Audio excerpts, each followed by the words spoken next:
अस्सलाम वालेकुम स्टूडेंट्स, मेरा नाम मोहम्मद फ़ैज़ान अली कुरैशी। उम्मीद है कि आप सब लोग बहुत अच्छे होंगे और आप सब लोगों को खुशामदीद मेरे इस चैनल बायोलॉजी में साथ में। तो स्टूडेंट्स, आज मैं आपके साथ आया हूँ न्यू वीडियो के साथ। इस वीडियो के अंदर हम एक्चुअली जो भी आपके शॉर्ट आंसर्स होते हैं उनको हम सॉल्व करवाएंगे।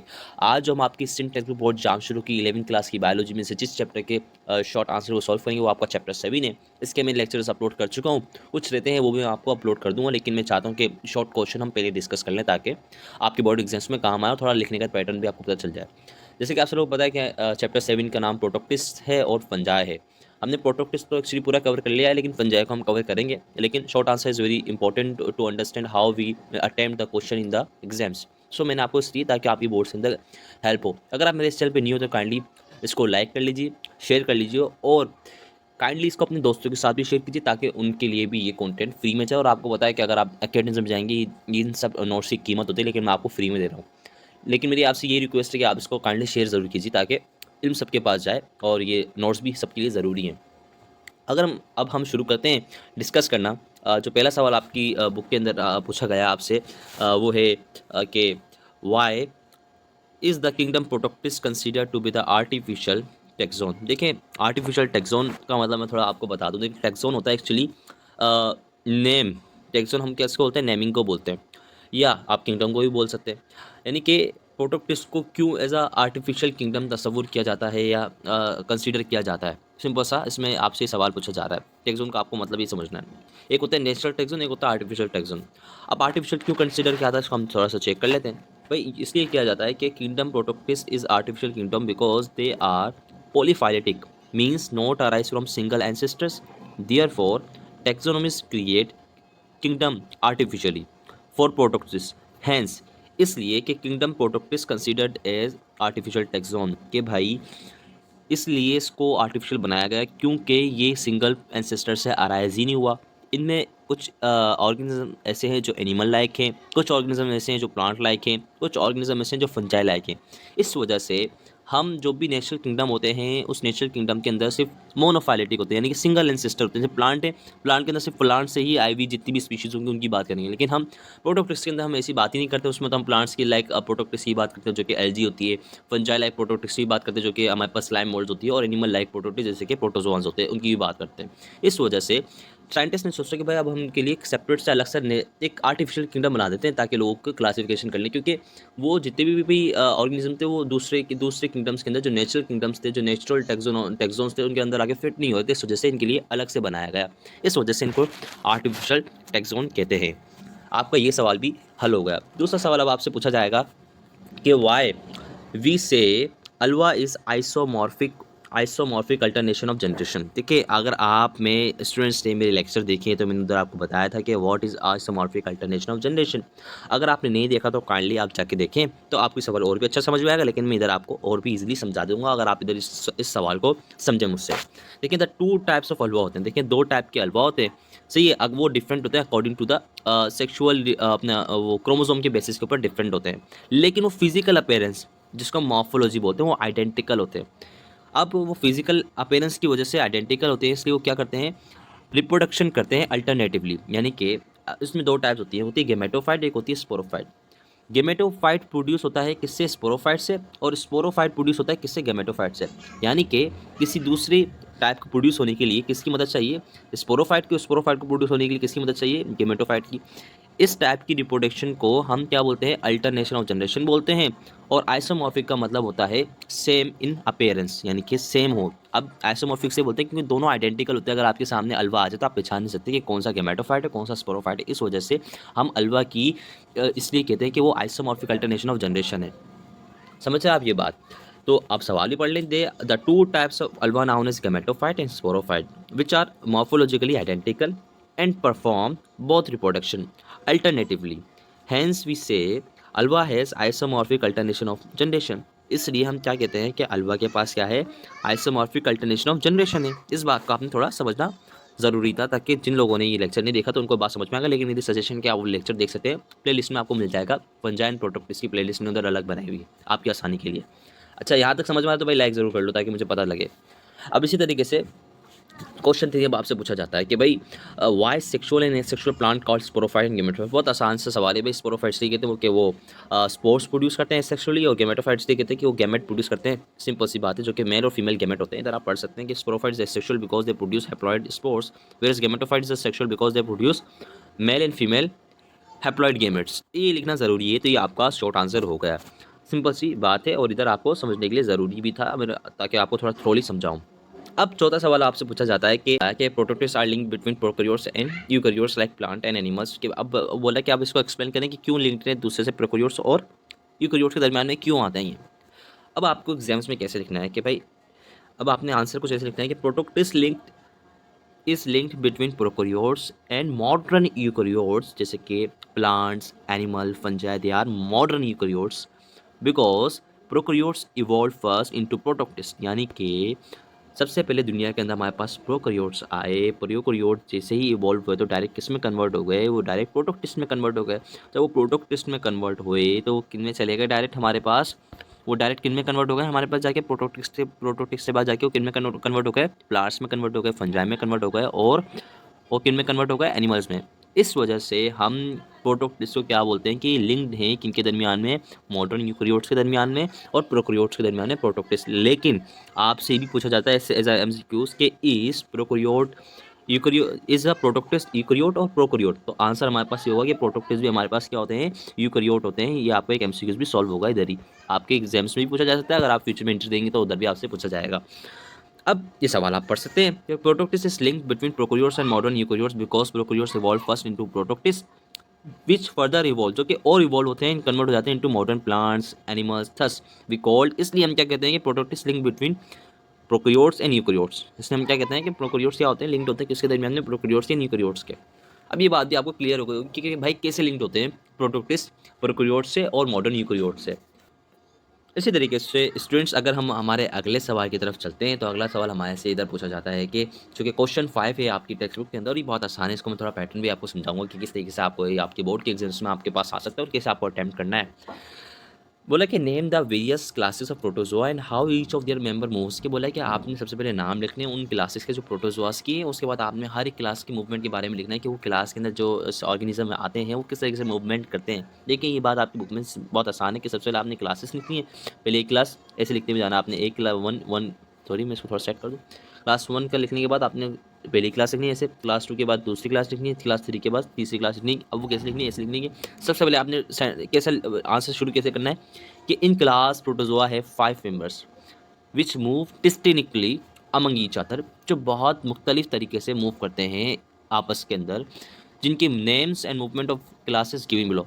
आपको नेम और मूवमेंट दी हुई है, आपने क्या करना है, आपने एक कंटेंट बनाना है। आपने क्या करना है, आपने जस्ट एक ऐसे बनाना है कंटेंट। इस जगह पे आपने इधर मूवमेंट लिख लेनी है और इस जगह पे आपने नेम्स ऑफ क्लासेस लिख लेना है। इसके ऊपर हेडिंग डालनी है ब्लैक पेन से, ताकि थोड़ा एग्जामिनर को पता चले कि भाई आप मूवमेंट भी बता रहे हैं साथ में और क्या बता रहे हैं। इधर आप अपनी क्लास के नाम लिखते हुए आने। जैसे कि पहली क्लास होती है हमारे पास क्लास सार्कोटीना, जिसको हम राइजोपोडा भी कहते हैं। ये कैसे लोकोमोट करते हैं, इनके पास क्या होती है, प्रोजेक्शंस होती हैं, जिनको हम सीटोपोडिया कहते हैं। और सीटोमोडिया एज अ लोकोमोटिव स्ट्रक्चर काम करता है। ये लिखते हैं जस्ट लाइक, और उनकी मैंने आपको मूवमेंट भी बता दी कि क्या होती है। इसी तरीके से क्लास जो दूसरी क्लासेस हम क्लास फ्लैजिलेटा भी कहते हैं और क्लास मास्टरोपोरा भी कहते हैं। उनके जो मेंबर्स होते हैं उनके पास फ्लैजिला होता है, वो फ्लैजिलर मूवमेंट करते हैं। क्या करते हैं वो, यानी कि अगर हम इधर एक यूग्लिना बना लें तो यूग्लिना जो होता है उसके पास फ्लैजिला होता है।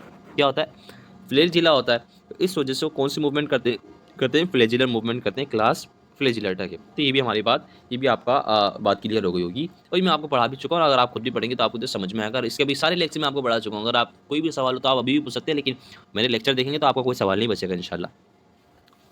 दूसरा तीसरी क्लास होती है हमारे पास क्लास सिलिएटा, जिसको हम सीलियोफोरा भी कहते हैं। इनके पास सीलिया होता है। देखिए सीलिया और फ्लैजिला में फ़र्क ये बता देता हूँ जिन्होंने मेरे लेक्चर नहीं देखे उनके लिए, कि भाई सीलिया छोटे होते हैं बिल्कुल just like a hair projections. इनके पास क्या नहीं होते, इनके पास वो नहीं होते, क्या बोलते हैं हम, फ्लैजिला नहीं होते, इनके पास सीलिया होते हैं। और ये जस्ट लाइक अ रिंगते हैं, स्क्रिपिंग मटेरियल की तरह क्या करते हैं जब बस चलते हैं।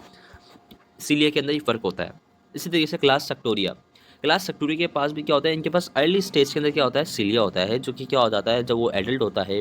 क्लास सेक्टोरिया के अंदर जो भी स्पीशी आती है जब वो एडल्ट होती है तो वो क्या हो जाती है, सेडेंटरी हो जाती है, यानी कि वो सिलिया क्या हो जाता है, नॉट मूविंग हो जाता है। तो इसके अंदर भी क्या होता है कि अर्ली टाइम पे तो ये मोटाइल होते हैं, लेकिन जब ये एडल्ट होते हैं तो क्या हो जाता है, सेडेंटरी हो जाते हैं। ये भी आपको सेंटेंस लिखना है उस मूवमेंट के अंदर कि इनके पास भी कौन सी मूवमेंट होती है, सिलियरी मूवमेंट होती है at the early age, but when they become adult they the cilia become sedentary. ये सेंटेंस आप लिख लें जो मैंने आपको बताया ताकि आपकी काम आए। इसी तरीके से क्लास स्पोरोसोआ, कोई लोकोमोशन नहीं करते, इनके पास कोई स्ट्रक्चर नहीं होता, ये भी आपको लिख लेना है। ये 5 क्लासेस हैं, ये मैंने आपको बता दिए, इनके नाम लिख लें, फिर आपने उसके ही बराबर में चार्ट जो आप बनाएंगे एग्जाम्स के अंदर अच्छा सा, उसके बराबर में आपने ये लिखना है और ये आपका अच्छा सा शॉर्ट आंसर अटैम्प्ट हो जाएगा और इसके ऊपर आपको पूरे नंबर भी मिलेंगे। अब इसी तरीके से स्टूडेंट्स सेकंड लास्ट हमारे पास क्वेश्चन आता है जो कि क्वेश्चन 6 है हमारे पास। तो पूछता है हमारे से कि भाई describe some unusual feature of nuclear behaviour of fungi. देखिए फंजाई का मैंने आपको चैप्टर नहीं पढ़ा है, लेकिन मैं आपको बता देता हूँ। फंजाई का जो होता है, fungi is a multi nucleated organism. क्या होता है, वो मल्टी न्यूक्लिएटेड होता है, यानी कि उसके पास एक हाइफी होती है। तो हाइफी के अंदर क्या होता है, बहुत सारे क्या होते हैं, न्यूक्लियस होते हैं, सारे न्यूक्लियस है। अब क्या होता है कि लेकिन ये जो हाइफी होती है ना, एक सिंपल ये क्रॉस वॉल होती है इसको, जो कि इनको क्या बना देती है, कि इंडिविजुअल सेल बना देती है। अब हर एक सेल के पास तकरीबन 2 न्यूक्लियस होते हैं। कितने न्यूक्लियस होते हैं, 2 न्यूक्लियस होते हैं। इन 2 न्यूक्लियस जब तक फ्यूज़ नहीं होते हैं तो इस कंडीशन में इस न्यूक्लियर बिहेवियर को हम क्या बोलते हैं, डायकैरियन बोलते हैं। क्या बोलते हैं, डायकैरियन या 2 न्यूक्लियस भी कह सकते हैं आपसे। अब इधर इसी तरीके से अगर जब फ्यूजन होती है यानी कि करियोगेमी होती है, तो करियोगेमी के अंदर इस इंडिविजुअल सेल के अंदर दोनों ही सेम न्यूक्लियस हों, एक को हम ब्लू कर लेते हैं, एक को हम रेड कर लेते हैं, तो इन सेम ना हो तो इस तरीके के जो करियोन न्यूक्लियस होंगे उनको हम हेट्रो करियोन बोलेंगे, क्योंकि वो दोनों सेम नहीं है। अगर सेम हो, क्या हो, सेम से मुराद कि दोनों ही हम अलग सेम कलर से बना लेते हैं, जैसे कि दोनों सेम हो, तो दोनों सेम का मतलब होगा कि वो होमोकैरियन होंगे। ये तीनों क्या है हमारे पास, न्यूक्लियर बिहेवियर है। इन बात को समझना जरूरी था। थोड़ा लिखा हुआ है इसको आप पढ़ सकते हैं कि we now fungi is a multi-nucleated, that's why they follow some unusual behavior of fungi like that the situation dikaryon जिसको टू न्यूक्लियस बोलते हैं, और कब होती है its nuclear behaviour when karyogamy is delayed. Karyogamy में बोलते हैं फ्यूजन ऑफ न्यूक्लियस को, क्या बोलते हैं, फ्यूजन ऑफ न्यूक्लियस को हम करियोगेमी बोलते हैं। और दूसरी होती है हमारे पास heterokaryon if dikaryon is not same. और तीसरी होती है हमारे पास homokaryon if both nucleus is same, यानी कि जो दोनों न्यूक्लियस क्या हो, सेम हो। This all are the nuclear behaviour of fungi. This is your question 6। और ये मुझे यकीन है कि आपके पास आ भी सकता है, कुछ भी आ सकता है। भैया आपको पूरा प्रीपेयर होकर जाना चाहिए, क्योंकि आपके इंटर की ग्रेड ही आपके जो फर्स्ट ईयर इंटर का जो ग्रेड होता है ये आपको डिसाइड करता है आगे का फ्यूचर। ग्रेड अच्छा होगा, परसेंटेज अच्छी होगी, तो आपको अच्छी यूनिवर्सिटी मिलेगी और आपको तो आगे जाके बनना भी डॉक्टर है। तो मेडिकल की यूनिवर्सिटीज़ के अंदर आपका ग्रेड अच्छा होना चाहिए। मैं तो बोलता हूँ 90 के लगभग आपका ग्रेड होना, 90% आपकी इंटर के अंदर मार्क्स होने चाहिए, जब जाके आपको मेरिट के ऊपर गवर्नमेंट के अंदर सीट मिलेगी आपको, वरना बड़ा मुश्किल है कि बहुत ज़्यादा कॉम्पिटिशन होता है। फिर बाकी आपका फैसला आपके एंट्री टेस्ट के ऊपर छोड़ दें कि आप एंट्री टेस्ट में आप क्या तीर मारते हैं, वो भी एक बड़ा मैटर करता है। बहुत सारे लोग होते हैं जिनके 90% होते हैं लेकिन वो एंट्री टेस्ट में फेल हो जाते हैं, ये भी उनकी एबिलिटी बताता है। अब क्वेश्चन 7 आता है हमारे पास। क्वेश्चन 7 बोलता है what features allow fungi to survive in all environment where life is possible. भाई ये पूछ रहा है कि भाई कौन से फीचर है फंजाई के जो फंजाई को दुनिया सारे एनवायरनमेंट के अंदर क्या रखती है, सर्वाइव करवाती है, जहाँ पे लाइफ क्या पॉसिबल हो। देखिए 3 फीचर्स हैं, मैं आपको डायरेक्ट बता देता हूँ, ये नहीं पड़ता मैं, फीचर्स 3 है। आपने सबसे पहले ऐसे ही लिखना, फिर फीचर्स की हेडिंग डालनी है, और आपने बोला कि सेल वॉल होती है which is made up of complex carbohydrate called chitin. मैंने इधर काइटिन नहीं लिखा, ओहो दिस इज मिस्टेक। मैं काइटिन की स्पेलिंग मैं आपको बता देता हूँ, बाकी जब ये नोट्स पीडीएफ में आपको डिस्क्रिप्शन में मिलेंगे तो ये मैं आपको एडिट करके दे दूंगा, तो आपको इधर वर्ड मिल जाएगा। काइटिन बोलते हैं एक्चुअली से, काइटिन से बना हुआ होता है। और वो जो काइटिन होता है ना, एज एक्सोस्केलेटन होता है, इस वजह से हम बोलते हैं कि chitin is actually exoskeleton of fungi. और काइटिन एक्चुअली आपको इंसेक्ट्स की कवरिंग पे भी पाया जाता है, जैसे कि आपके पास जो काइटिन, अगर मैं आपको एग्जांपल दूं, आपने कॉकरोच है, कॉकरोच के ऊपर जो मटेरियल होता है ना, वो सारा काइटिन होता है। इस तरीके का मटेरियल किनके ऊपर पाया जाता है, फंजाई के ऊपर पाया जाता है, इसकी वजह से हम क्या बोलते हैं, एक्सोस्केलेटन बोलते हैं। अब ये क्या करता है, it protects from environmental stress like dry condition, यानी कि ड्राई होने से बचाता है। वो किससे बचाता है, ड्राई कंडीशन से environmental stress, dry condition sorry, इससे बचाता है। दूसरा जो फीचर होता है हमारे पास होता है कि सिंपल न्यूट्रिएंट रिक्वायरमेंट। भाई इनके पास सिंपल न्यूट्रिएंट रिक्वायरमेंट होती है, ऑक्सीजन, वाटर और फूड होती है फॉर देयर ग्रोथ। और जो अपना फूड हासिल करते हैं, they are heterotrophs. Fungi are heterotrophs होते हैं, यानी कि दे आर एब्जॉर्प्टिव हेटरोट्रॉफ्स। इनके पास खास स्ट्रक्चर होते हैं जो किसी भी लिविंग ऑर्गेनिज्म के अंदर ये उनका स्ट्रक्चर जाता है, वो फूड एब्जॉर्ब करता है और ये अपनी डाइट को ग्रोथ कर लेते हैं। ये हमेशा उन जगहों पे ही ग्रो करती हैं फंजाई जहाँ पे डीड ह्यूमस मटेरियल यहाँ पे यानी कि वहाँ पे डीड मटेरियल हो किसी भी ऑर्गेनिज्म का, जैसे ह्यूमन डीड मटेरियल हो, आपका प्लांट का डीड मटेरियल हो, लीफ के डेड लीव्स हो, उधर ही ग्रो कर जाते हैं। तो इस बात को भी समझना पड़ेगा कि आपकी जो ज़मीन के ऊपर जो कॉम्प्लेक्स ऑर्गेनिक मॉलिक्यूल है उनके डिकम्पोजर भी फंजाई होते हैं। Without the fungi not every organic matter can be decompose. ये बात भी बड़ी ज़रूरी है भाई। इसी वजह से एक और इनका बड़ा इंपॉर्टेंट फीचर होता है जिसको हम सिम्बायोटिक एसोसिएशन बोलते हैं। भाई क्या करते हैं, जो आपके पास प्लांट्स होते हैं, प्लांट ज़मीन के अंदर होते हैं, आपने देखा होगा प्लांट्स की जो जड़ें होती है ज़मीन के अंदर, उनके ऊपर ग्रीन ग्रीन से नोड्यूल्स बने होते हैं, जस्ट लाइक दैट। वो जो नोड्यूल्स होते हैं ना ग्रीन ग्रीन से, वही क्या होते हैं एक्चुअली फंजाई होती है। वो क्या होती है फंजाई, वो करती क्या है, वो करती है कि जो फंजाई होती है ज़मीन के अंदर जड़ों को क्या ला के देती है, उनको वो ला के देती है, पानी की एब्सॉर्प्शन करवाती हैं। और एज अ रिजल्ट प्लांट क्या करता है, प्लांट उनको क्या बना के देता है, ग्लूकोज बना के दे देता है। सारे रिलेशन को हम दोस्ताना रिलेशन बोलते हैं, यानी कि भाई मैं तुम्हारे लिए काम कर दूँ, तुम मेरे लिए ये काम कर दो। इस पूरे प्रोसेस को हम बोलते हैं सिम्बायोटिक एसोसिएशन। और जो ये और किनके साथ करते हैं, प्लांट के साथ करते हैं, बहुत कॉमनली करते हैं। आप अपने घर में भी देख सकते हैं, प्लांट को थोड़ी सी आप रूट देखेंगे तो आपको उधर ईजिली दिख जाएगा। अगर स्टूडेंट्स आपको मैं ये आज की वीडियो समझ में आई हो तो काइंडली ज़रूर मेरे इस चैनल को लाइक भी कर दीजिए और सब्सक्राइब भी कर दीजिए। और दूसरी बात ये कि ये जो भी आपको मैंने नोट्स बनाए हैं शॉर्ट क्वेश्चन के, इनका जो लिंक होगा in the form of PDF मैं आपको इन द डिस्क्रिप्शन में प्रोवाइड कर दूंगा, तो आप इसे वहाँ से जाकर डाउनलोड करते हैं। And this all things is free for you guys. बस मुझे आपसे ये चाहिए, हेल्प चाहिए कि आप इसे शेयर कीजिए, मेरे लेक्चर को शेयर कीजिए, ताकि ज़्यादा से ज़्यादा लोगों के पास ये वीडियो जाए और ये हमारी ऑडियंस इंक्रीज़ हो और सबके लिए अच्छा कंटेंट जाए। और मटेरियल की आपको पता है सबको रिक्वायरमेंट होती है। जब मैं स्टूडेंट था मुझे भी रिक्वायरमेंट थी और मुझे ये इशू पता था, इस वजह से मैं आपके लिए वीडियोस बनाता हूँ ताकि आपको ये इशूज़ खत्म हो जाए। मेरी आपसे रिक्वेस्ट है कि आप पढ़ते रहिए, मोटिवेट रहिए। मिलते हैं हमारे अगले लेक्चर में। अल्लाह हाफिज़।